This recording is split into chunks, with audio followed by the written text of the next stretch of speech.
Hello dears, good morning. അപ്പം ഞാനിതിലേക്ക് ആദ്യം കുറേ നാളുകൾക്ക് മുമ്പ് ഒരു ഷോർട്ട് ഇട്ടിട്ടുണ്ടായിരുന്നു.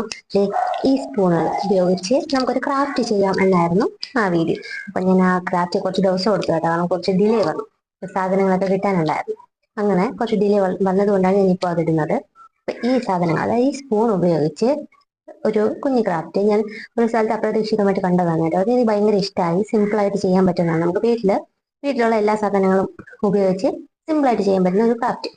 നല്ല ഭംഗിയാണ്, അങ്ങനെ ചോറിലൊക്കെ ഇരിക്കുന്നതാണ്. അപ്പൊ അതുകൊണ്ട് അങ്ങനെ ഒരു ക്രാഫ്റ്റ് നിങ്ങൾക്ക് കാണിച്ചു തരാനാണ് ഞാൻ ഇന്നത്തെ എൻ്റെ വീഡിയോ ചെയ്യുന്നത്. അപ്പോൾ ഞാൻ വേറെ കാര്യങ്ങളൊന്നും പറഞ്ഞ് നിങ്ങളെ ബുദ്ധിമുട്ടിപ്പിക്കുന്നില്ല. എല്ലാവരും ബ്രേക്ക്ഫാസ്റ്റ് ഒക്കെ കഴിച്ചു എന്ന് വിചാരിക്കുന്നു. അപ്പൊ നമുക്ക് നേരെ വീഡിയോയിലേക്ക് പോകാം.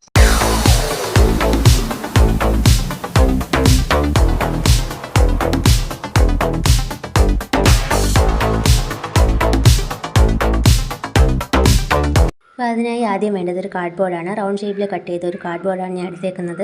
എന്നിട്ട് ഒരു മിറർ, പഴയ മിറർ, എൻ്റെ റൗണ്ട് ഷേപ്പിലുള്ള മിറർ ഉണ്ടെങ്കിൽ അത് ആ കാർഡ്ബോർഡിൻ്റെ സെൻറ്റർ പോർഷനിൽ ഒട്ടിച്ചു കൊടുക്കണം. അത് പെട്ടെന്ന് ഫിക്സ് ആയിക്കോളും. അങ്ങനെ സെൻറ്റർ പോർഷനിൽ ഒട്ടിച്ചു കൊടുത്തതിന് ശേഷം നമ്മുടെ ഈ സ്പൂൺ ഉണ്ടല്ലോ, അത് ഒരു ഇതളിൻ്റെ ആകൃതിയിൽ കട്ട് ചെയ്ത്, നമ്മുടെ കത്രിക ഉപയോഗിച്ച് കട്ട് ചെയ്യാൻ പറ്റും. കട്ട് ചെയ്തതിന് ശേഷം അത് അതിൻ്റെ ചുറ്റും ഇതളുകൾ പോലെ ഒട്ടിച്ചു കൊടുക്കുക. അത് ഓരോന്നായിട്ട് ഒട്ടിച്ചു കൊടുക്കുക. ഞാനതിൽ ചേർത്തേക്കുന്നത് നെയിൽ പോളിഷാണ് കേട്ടോ, കളറ്. അപ്പോൾ നിങ്ങൾക്ക് ഫാബ്രിക് പെയിൻറ്റ് ഉപയോഗിക്കുന്നെങ്കിൽ ഉപയോഗിക്കാം, അത് കുറേ കൂടെ ഭംഗിയായിരിക്കും. എൻ്റെ കയ്യിൽ ഇപ്പോൾ അവൈലബിൾ ആയിട്ടുള്ളത് നെയിൽ പോളിഷ് ആയിരുന്നു, അതുകൊണ്ട് നെയിൽ പോളിഷ് ഇട്ട് കൊടുത്തു. അപ്പോൾ അതും ഒരു ഭംഗിയായിരുന്നു. ഇതിങ്ങനെ വെച്ചതാണ് ഫൈനൽ ലുക്ക്. നിങ്ങൾക്ക് ഇഷ്ടമായിട്ടുണ്ടാവും എന്ന് വിചാരിക്കുന്നു. വളരെ എളുപ്പത്തിൽ നമുക്ക് ഉണ്ടാക്കാൻ പറ്റുന്നതാണ് കേട്ടോ. വീട്ടിൽ അത്രയും ഭംഗിയാണത്. സെൻറ്ററിൽ മിററൊക്കെ വരുന്നത് ഇഷ്ടമായെങ്കിൽ ഒന്ന് ലൈക്ക് ചെയ്തേക്കണേ.